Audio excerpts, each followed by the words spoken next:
Kofi Asili te. Omoni bato lelo balobaka Kofi Asili premier na musique à Congo est un tel ba discours ba elaki biso belé ko banda na wendo boy en tout cas Kevin elo mona ebiso génération na biso faut to loba vérité et loko eza droit faut loba droit vérité za Kofi Asili na numéro 1 na musique à Congo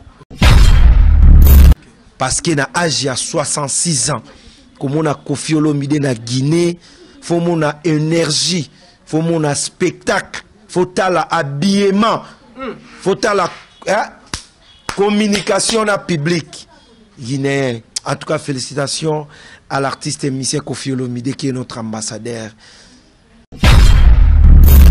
Première fois depuis na botama na moni rappeur, il y a 67 ans. Rap il y a 67 ans simba na ngote papa. Il fallait ba vieux bazala entouré na ba conseiller à bien. Yo moni jibe bien na te amona album e simba na ngote atika ne bal de manche fana na ona studio.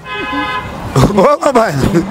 Atika ne bal de manche fana na studio pour ero simba te. Na minute yo musique ça c'est Fally héritier wata esili. Rappeur à 67 atika la mona na te na depuis musique e banda. Rappeur, ayo rappeur à 67 ans. Musique ya rap ya musique ya bana Mickey. Dala Fally akobetisa batu mambaku na mboko. Ils sont vendus pena boye.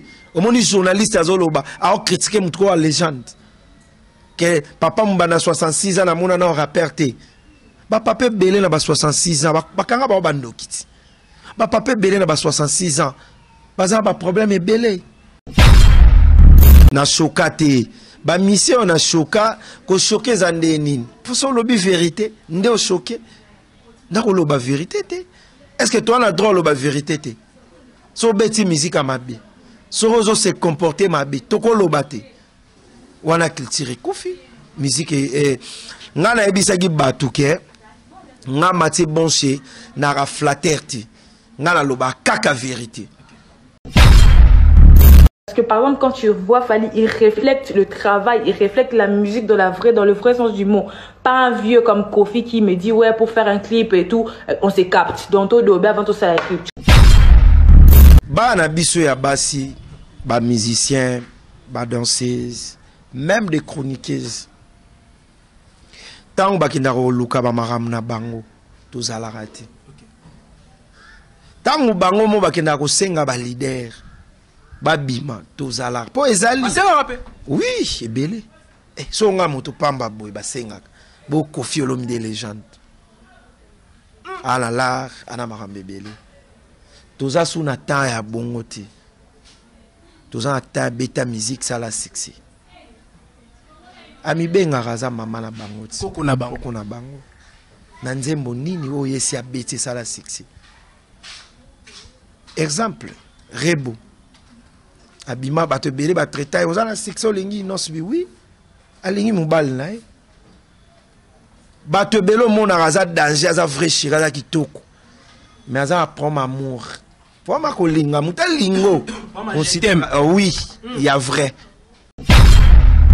mais en tant que bouliste en tant que charge à jeunesse congolaise en tant que muto alingi génération o ekende liboso na linga ko simbisa vie touché na benda qui est kaka pour na laksa batu ke humilité précède la gloire tous neti nya wa simba mais ceux qui na ndima qui fait ngaza na kasho via yebi to aki ngana ina maître na nyama kor na kasho maloba la nga ndebi misaki junoliaki nazal on a le beza vérité mambo na lo baso za gineti ba ken batu misusu oh mutu mo ya faire nenga tumbaka mamba faire atumbaki bakangi kena na raison mais héros étant misusu muta faire ana sa prison mais nga la ramte à malam voilà vejino bima na prison pour nanga nazo no lega za liberté za pour na bonche vérité ya ngoyo via yebi ayo comprendre que pechuana da rankinete.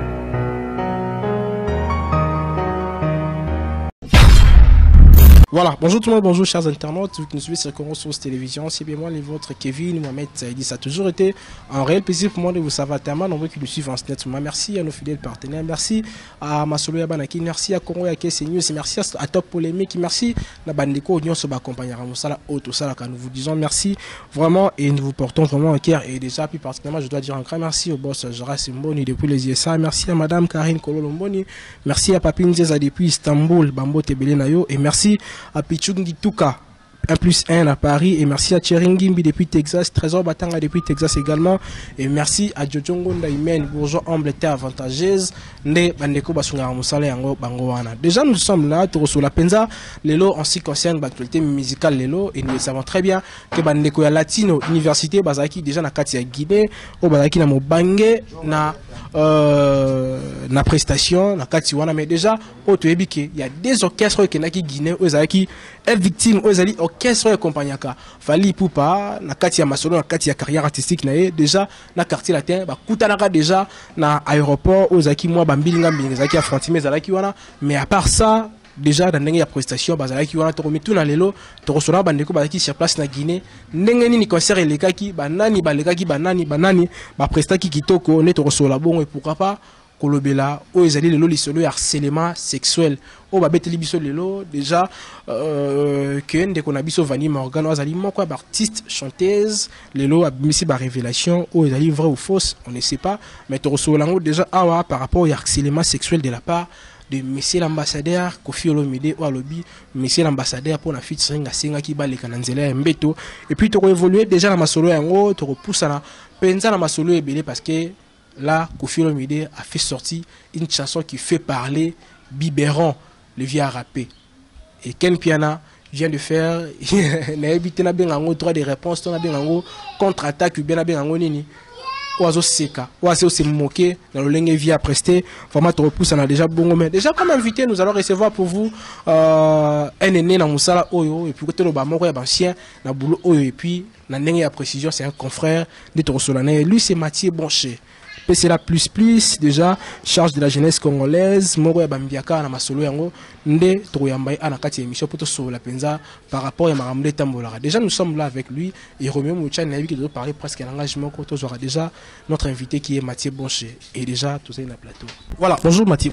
Bonjour Kevin Mohamed. Bonne santé. Ouais, ça va par la grâce de Dieu, je suis là. Voilà, délégation de Guinée Kofi Olomide, Bogenda est déjà Guinée et déjà par rapport à maman Moussa mais la Guinée voilà. Concert réussite total. Ouais, concert en tout cas avant la bande na pesi d'abord merci na ba master tout balinga Mathieu Boncher ba ope ba souhaiter parce qu'aujourd'hui c'est mon anniversaire. Joyeux anniversaire. Ah merci Kevin et nazu ba souhaiter à Batebele. Merci à maître Serge Mundu. Maître Serge Mundu donc on a vu nanga espoir à bana masina balancele balanjili bana maluku donc merci nae et na pesi sous merci et belé na honorable Nabiso Moyanjili donc ya Tchangoupe et Armel Monis il a PC Bambote Belé et merci à Mbuta Brond Zwakomboana donc Mbuta Brond espoir ya Bananjili la minicho tozotala à Paris donc à la poto to PC Bambote Belé mais représentant naé to na Domi Mayesh donc merci à Yuka Bouikou, bienvenue Vangasele et Sam Koukou le nécessaire Mao Monzo Bandeko ba belé on a su ba message ma bébé belé donc merci beaucoup ba question et ba réponse très très bien Kofi en tout cas félicitations l'ambassadeur Nabiso à Kofi Olomide en tout cas na tali spectacle à live ah te Kofi Asilati Moni bateau lelo balobara Kofi Asili et premier na musique à Congo intel ba discours ba elaki biso belé ko bandana wendo boy en tout cas Kevin elo mona ebiso génération na biso photo lo ba vérité et loko eza droit fo lo ba droit vérité za Kofi azana numéro 1 na musique à Congo parce que na âge ya 66 ans comme on a Kofi Olomide na Guinée faut mon énergie faut mon spectacle faut la habillement faut la communication na public guinéen en tout cas félicitations à l'artiste émissien Kofi Olomide qui est notre ambassadeur il est temps c'est la Kofi Monument il est temps de payer sa valeur. Tous les latés qu'on fait Koufa Boya na bâti très belé. Il est temps de payer sa vie en valeur. Parce que nous on a tali première fois Misia Meminga spectacle Banda ya Mboka à part Bangola na Kenya na Patrick Bekam na ba Misia Belé. En tout cas, bravo à l'artiste Koffi Olomide. Tu mérites d'être notre ambassadeur culturel et musique à Congo. Parce que spectacle, non. Parce que discours, ok, non, t'es pas même non, Nabi, nga journaliste ya mukalate, nga flatterté. Comme même na terrain wana te. Nga so inonce bien sali malamu na roloba. So ki fali sali malamu na roloba. So ki faire abeti bien na roloba. Yon na loba ke na charge ya jeunesse congolaise. Bato belé bazo comprendre tes attentes ya ba vezakle te. Ya tana biso. OK. Mais ce que nous avons c'est belé, c'est la berre belé, qu'on finga ba musicien, nga la finga raté. Nga ko finga musicien te. L'accent la vidéo mon nga maté bon c'est na finga musicien. Non, choka ba musicien mususu. Na choka te. Ba musicien on a choka ko choquer zande nini. Pour son lobby vérité, ndé o choquer. Na ko loba vérité te. Est-ce que toi on a droit loba vérité te? So beti musique à ma bi. So rozo se comporter ma bi. Toko loba te. Wana culture Koffi musique nga na ebisaki batu ke nga mati bonche na ra flatterti nga na loba kaka vérité osali nga mabe na koloba oyo sala osali bolam na koloba na uti Guinée spectacle en couleur spectacle fort na kumisa ete topé sa Koffi valeur il est temps.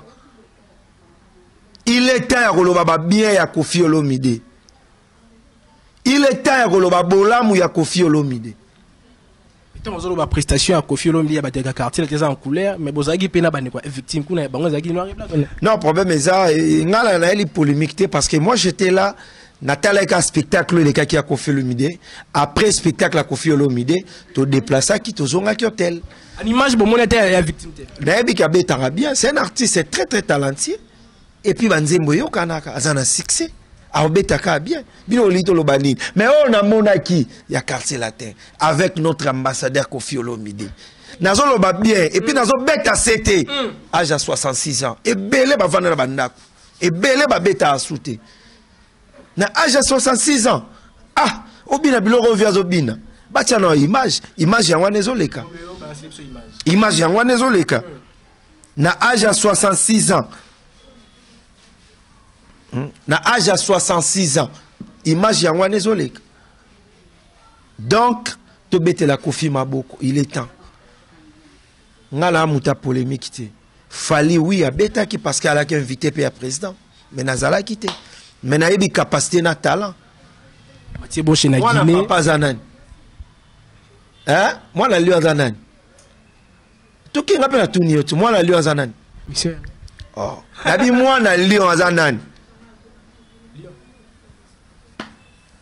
Voilà, mais Mathieu Boche, n'a évité une opposage journaliste. Tant aux acquis sur place, bien que aux acquis la délégation Koffi Olomide, mais et là au moment où empêché que le coup la journaliste ou exercer comme ça, en même temps on a Koffi Olomide, mais au Québec concert a fallu, n'a négocié aux images pour qu'on informe bandeko au balandara biso bas à l'informer. Non, le problème est que na Guinée, c'est ma première fois et à Rosana Guinée et ngala zaika na spectacle à Koffi Olomide parce que j'étais là na podium et puis tant bandeko est victime ba ki biso sito kendaki. Parce que naebi mbokate mais naebi que moi na Lyon à Lyon naebi que Moussali Salamaki bien az artiste c'est très talentueux donc spectacle on a la vivaki quartier latin Koffi Olomide 66 à 6 Viazobina président Telemi ba Guinée ba OCP la quantité selfie abracadabra bravo à l'artiste Koffi Olomide qui est notre ambassadeur. Merci. Voilà, nous avons moi mouké avant voyage parce que là tout le monde a affronté ça à l'aéroport. Déjà les lots il faut tout le bango sincèrement parce que là ça qui vidéo ça or yo kuto za ta musu ki bana mboka je crois que na qui même informé que ça qui pas agressé mais tout pour seulement mouké on a agressé ça qui c'était dit à nini créé qui marambo créé qui ça la maki l'aéroport. Dans marambo yo nga lingi sukolo bango te.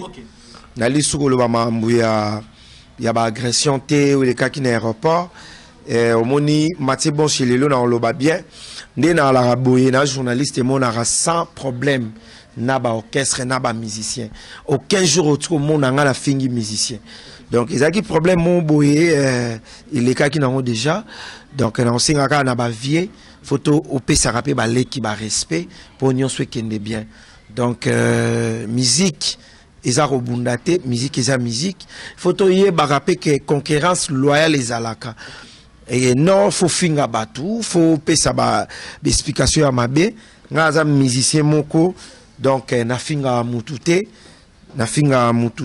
na loba mabe mutute na tonga raté donc na biga Magali Matebe wala master nanga Magali Matebe master nanga pela to utamwa loin et na pesi mbote na champion kubu yuyu staff na biso ya kitoko na ozala ala bientôt là pour na fête anniversaire wana donc synthétique migolo e kangi na nenga osakana te staff akubu yuyu merci beaucoup donc nabike bande ko baze belo batala nga batika ko mona ngate na finga mutu spectacle leki nyamakor atindi batindika kiye azwaki babambake kiti donc et les cas qui n'ont déjà qu'est-ce qui s'est passé réellement Yona vient à biso Ginolia qui was directeur artistique qui a fait everything n'a pas problème à Ginolia qui c'est mon vieux vino moko na police na binga na zara la prom na Ginolia qui tel wande na la Charlie Prince c'est un grand frère on a respecté trop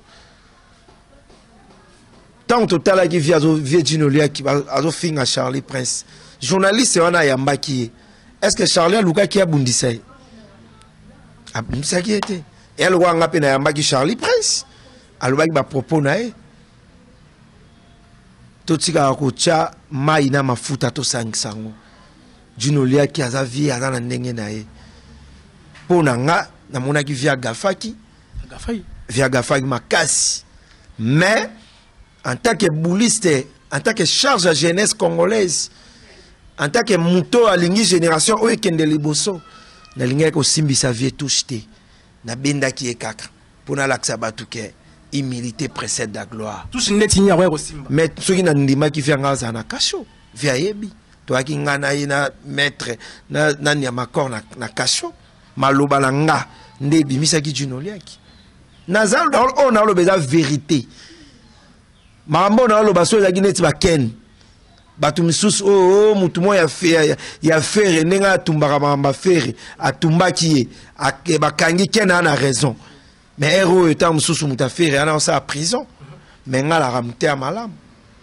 voilà Vegino bima la prison pour nanga nazo Ginolia kaza na liberté za pona bonche vérité ya ngoyo via yebi ayo comprendre que pechuana da rankinete et puis nga na problème à F victime te so mona na finga musicien mona Congo so mona na finga musicien mais quel place nga ba beto film ba senga ba beta film te problème eza ken na senga ba beta film moni lelo yo eloko msuna ko lobeza analyse na analyse ba bomba ça parce qu'on est déjà d'accord avec mes amis les Valdi Tamboué les Aïdor ba ça boulot na bango bien mais biso ce que toi qui na idéologie moko anti analyse tu es bombardé parce que analyse y a une idéologie moko ils ont affirmé penza analyse y a une idéologie moko ton ni maka mission moko ba inos bi baza ba bébé chanda baza ba gezi mawete baza donc bango ba bimate et puis na changu a so tamboli ba vibrator baza ba bekam baza ba bina filé baza analyse zaka pour na mission moko ata osali mosala ndeni yango biso to bi non ba master ba créer analyse ngana lité akana to créer ce qu'on anti analyse yango to bombarder mboka mais mikolo lo wa to tikaki repos to moni ba koti ba wande ba koti rendez-vous ça dans 2 jours pour comprendre sikoyo ndenge nini basala la promotion ya musicien est-ce que pour ça la promotion ya musicien faut finir adversaire na ye ce que eloko wana na musique yi journaliste soit finir batute o ezapena ba betie mbata to ba katie chenette a respecter ka mutu wana nanu izalati na yumate je suis noko ngala noko no mona ngabo que le rose intimidé vie ba musicien ba ebinga tuna ba masana nga ba déplique tuna ba masana nga ebele ba robino tuna ba tu ebele ba yebisa yo ba biso joana soda na uta dalene ya ngamu na misala mena linga rande ba musicien ba mata souci na ngala la moko tant on a mona ba master bosala eloko mo po tumbaka bato faut ka antier ya on to créer loko wana o lelo bato ba sepela nango ba sepela na ba écrit ba sepela na idéologie et so mon émission ba on le match dans 2 jours na pesi bato rendez-vous à to bomba muki possibilité ya kanda yaki a outi Dubai ngala outi Guinée mais to yoki ke ba Rwandais ba koti ba Rwandais banani ba ça on a voté peut analyse biso to bomba analyse biso idéologie za bomba analyse ils sont vanda pena boye au moins journaliste azoloba a critiquer mutko wa légende que papa mbana 66 ans na mona na rappeur te ba papa belé na ba 66 ans ba kanga ba bandokiti ba papa belé na ba 66 ans baza ba problème ebele mutu ko Kofi 66 ans azana temps azana game azana kilelo ne na lativia na tarabongo actualité l'album légende ogi da banzembo ogi biberon ogi mbembe ogi femme bravo à l'artiste parce que tant dans mon chroniqueur moi zo tumba mutabongo na sani na tireka en analyse non anti analyse oye toye tokotika bakente tokotika bangote rendez-vous dans 2 jours toye ko bombarder ce qu'on analyse wa tondo beta baka ta ce ko to cha a analyse so bombarder bon luka problème toko finga te ya bitumba te maloba na stratégie ya ba émission Kofi aza muninga mutu te Kofi aza au sommet aza mutu photo respecté abimisi album na 66 ans en succès tala ba tourner ya Amérique muta kati Amérique a kiti Guinée spectacle en couleur Kevin ba vérité musu photo lo barango la vérité musuto lo barango wana eza ba ignorance muta oboya mutu pena boye bo mona tondi mangoti fali mutu ina mama ba rapport na ba musique na biso ba tutu ba kolanda fali akomisa ma boma na mboko po kena zo affirmer nyoso Kofi banda mama rap kala si si rappelle moi rapport na oui benze moi de mama kala ngana bungi nzela eza na oka nzela bravo à l'artiste mais ezalaka déjà fala za guide guide na musique à Congo ezalaka Kofi yo ye bien ngote ngata ngotangela mama ya artiste na so fali pour pas respect stade kitoko marambutu c'est bon mais ce qu'on a bête là oka ke moi na uta papa c'est que l'axe papa za makasi to simba Kofi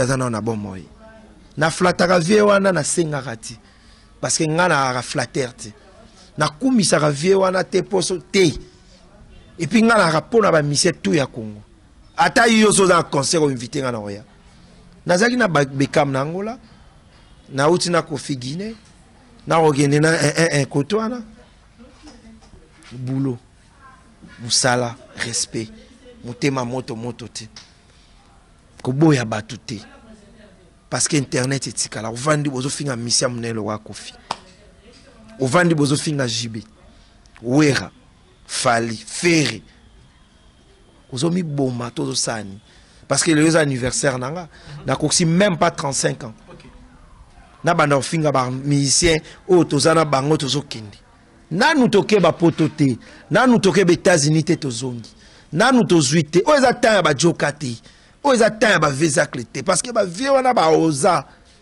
obimi ozozonga pota la feu vert so eza tana biso pc la plus Ken piana yaka na idéologie pour comprendre mais ya ma fingati tout ça promotion ba musicien mikolo eza légende album mo ekangi na lobela ngo te neti makama bien boy na lobate so na lobi na comme muta Kofi comme ça pour Kofi bato ba koloba wana baloba na bango mais ngala kumisa ba valeur na aja inos bi ba peche bele bazar ba ozi la fufu na ndako so inos bi biso nde génération photo simba eto chae poa tala aja inos bi parce qu'ils ont raisonné dans le quoi la mwana muke muta bongo ndeni boko commissaire adversaire mutu ya bongo ndeni boko commissaire so ndeni ya on appelle ça merci na le sauveur, le libérateur, il y a Laurent Sokoko.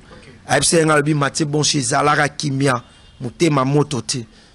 L'obito sali directement on a vu na bisio na joué à 1000 appels. Impact ça saranate. Il y a Laurent Sokoko les gende na pesio bambote belé. Na Alex Foumoun si hymne national. Merci beaucoup. Voilà, Mathieu Bonché, on évolue bien que tu as un timing parce que vous avez mon colonel, il faut que vous ayez un festoyer, n'engagez à la caca et la journée nayo. Mais Mathieu Bonché, le lot Kofi Olomide, le lot Toko Koloba, Kofi Olomide est victime, il y a accusation belé. Kofi Olomide récemment tout ce que vous avez solo ya cuisse de poulet, ou déranger bande ko belé, voire même on a biso noli, au bande ko belé traiter de tous les noms. Mais toi pour ça na moi mouké, le lot mon ko bande ko to mon qui stade de Martyrs le 29 octobre plutôt dernier. Vanny Morgan a zappé mon chanteuse. On le a affirmé que Kofi Olomide pour passer la featuring na Kofi Olomide senga ba comme à niveau ya mbetu. Na ebite bande ko ba so la featuring na Kofi Olomide ba le kapeka na beta. Ba na biso ya basi, ba musiciens, ba danseuses, même des chroniqueuses. Tant ba kindaro luka ba maram na bango to zalarate. Tant bango mo ba kindako senga ba leader. Babima tozala po ezali oui ebele so nga moto pamba boy basenga bo Kofi Olomide légende ala lar ana makambe bele toza suna temps ya bongo te toza na ta beta musique sala sexy ami benga raza mama na bango ti koko na bango na nzembo nini o yesi abeti sala sexy exemple Rebo Abima bato belé ba traiter aux la section lingi non subi oui alingi mobal na bato belo mon araza danger za vrai chiraza kitoko mais ça prend amour pour ma kolinga muta lingo oui il y a vrai ba ser to mi pesa ka respect moko pe tango zolo babongo faut ba ke Kofi azana ba didisto no za mwana ne za star Azana ba nebele, azana ba bato ya lesaka. Tout ça quand même na respect. Tu dis ça à la télévision et puis lobby. Donc voilà. Est-ce que le bâtiment est instrumentaliste? Nous sommes des abés. Nous sommes des batinda rabango. Tinda rapé. Et belé ba rotinda épée. Même sur album légende na makambo belé. Album légende. Ya on vient le baki balobate. Ko babitumba. Koto nga baluka kinga ipo balala nga. Olobaki yango kala na te poane. Na limité, mutuloko Kofi. Jamais. C'est un papa qui se respecte. Fiwana aluka mutu mususu. Et puis nenga zoloba loba bongo abo ma carrière na ye. Tango Kofi abengaki yatindela ka message. Abisa biso te poane. Bazo ye belé ka boy. Donc musique comme ka mutakala. Musique comme ka senga kinga. Musique comme ka linga kinga. Est-ce que tu as pas un professionnel ou bien ils ont bim sama ou bien professionnel? Pas autant obeta da masola mbetu na TV. Na ngwa sala ngoti. Biso nsto sala ngo. Via lo bango. Soki bommengo ya mutu ezalaka ba mbongo. Mais ba kolo ba banque bazonga ba palente. Mais mutu to azalaka za na mbongo atiki mbongo azongeli mère. Mutaka les a sacrés. Amour sexuel les a sacrés. Babi misarangote. Surtout pour na moisi. Kale Alex Olali moisi. Okuta ene azoka soni fachabu. Mais lelo, yenda zo panda son na bimala mutuana. Mboke Kofi satae. Mutuana akosela mutu musu mais Kofi te ndeko ser ko boma carrière te pona mamba mutakala. Kofi aza légende. Asala tout o ya salaka. Kofi le rotika musique histoire ne ba nozalaka na ba leader na bato yo bazana succès ba kotaka li solo na ye passe na mutema Kevin na suki wana voilà to romi na suka message clé pour na bandiko bana biso et puis ba salutation surtout message clé zara ke ba grand frère Tommy pe sa respect musique eza bitumbate concurrence loyale les alaka ba chroniqueur pe ba bela maboma boke na fulu boye baka nini bozoloba mais na laki batu anti analyse zongi bol mankaki biso trop na pesi bino 2 jours to yaka na boye to esko na boye boyo ka biberon femme tala biberon skoyo quadra cour na âge à 66 ans vie moko boa beta musique à kilelo faut tala sko habillé ma vie tenzambe batela Kofi batela musique à Congo et kende bien nzamba pambola Congo nzamba sunga ki mutema mabe elonga na mitema ba musicien et puis na rosenga eloko mona bandeko eloko ezo sala passe chroniqueur journaliste babeti muninga la yo yozo seka musique à Congo ekufi ekoma na ba tendance omona bena vie moko na bag veste marane muta mutu moya loba ezate to bando tanga bakombo tondo ranger vie wana zara ya mutu mais musique ekoma na kambo e bien ngote ka biso mto tikala partout bon so pour profiter oh ngala sala promotion à Stade Martyrs Fali je suis parmi le premier chroniqueur wa sala biso to ba hypocrite ba viende ba zaba hypocrite OK nzamba sunga bango mamuto kende likolo et puis nzamba sunga mboka oki mutema mabetika yozo finga ba leader le bongo lobby souci analyse to yela bino susu deuxième volume beaucoup comprendre des sikoto biso to pesa nzela to laksa batu ndenge ni basala promotion ndenge ni papa Hervé Mikolo azo la succès ndenge ni Inos bi Mikolo azo ningisa ndenge ni Mikolo Ibrator Mpiana c'est pas sorcier ndenge ni na mystique a fourmi depuis ka komi na poto na ba misien ça ko laksa ba visa na TV makamto luka yangwana nzamba sunga Congo mais Kofi il est temps gouvernement congolais à les monuments na âge naie album kitoko tala ba tourner tala la télé tala énergie bravo à Kofi Olomide qui est notre ambassadeur merci Nkolo pour pesa biso quadra cora et pour pesa Chacho ou lelo rien à dire la musique à Congo merci Kevin salutations na pesi merci na c'est tout hein? La plus belle fille de sa génération hein? C'est tout la métisse noire Aota la biso na profiter na pesa merci na Igetsi Bakika hein? Voilà Igetsi Bakika la belle des belles Igetsi Bakika ndekwa Jani Bakika Aota la biso viens nga bienvenue Vangasele merci à vous Yuka Bwiku Aota la biso merci na bana Njuli parce que bolobi oui Mbuta Bron hein superviseur Domi Mayeche Landela va faire bien Fuji Mavinga et merci beaucoup na Mao Monzo Mokonzage congolaise et respect à les millionnaires congolais Weston Chimvundu Bambo Tebele et na bosanité bandeko tubalinga biso et baza moi ebele on a pesi Bambo Tebele tokuta na mbalasima mais musique à Congo pe chronique à Congo et Koufakala confirmé na confirmé le loba ba tendance mukolo beno mona wala na mwana muke mambo se Koufakala balinga ndolo ba vérité te ngana yebisio chronique à Congo et Koufa ezara souti souci hein pas hein bobenga nga libérateur pour na libérer ba vie belé merci. Voilà, c'était là Mathieu Boncher, c'est la piste, je crois. C'est une émission qui est aux agues mon poussé, mais quand même, à l'objet Penzama m'a embellé dans cette émission. Je crois tout comme il a souka déjà émission Nabiso. Merci à Robin Mouchan qui était derrière la caméra. Merci à Bandeko Azuli Bako à Nabiso et merci à mon vieux Dachumba LP la papa Namina. Merci à Djongo Naimen bonjour humble était avantageuse et merci à Bandeko Ebelo besoin Nabiso de partout, besoin discriminé dans le monde. Vraiment, Rabino Mingi et tout ça, merci au boss Jara Semboni, merci à madame Karine Kolo Lomboni, merci à Trésor Batang à Texas, merci à Chiringi Mina Texas et merci à Junior Moana State ya Solo et merci de sous Norbert Cruz Basuta, parent français et merci à Bandeko Ebele. Tout le monde a avec un nouveau numéro et là, portez-vous bien. Bye bye.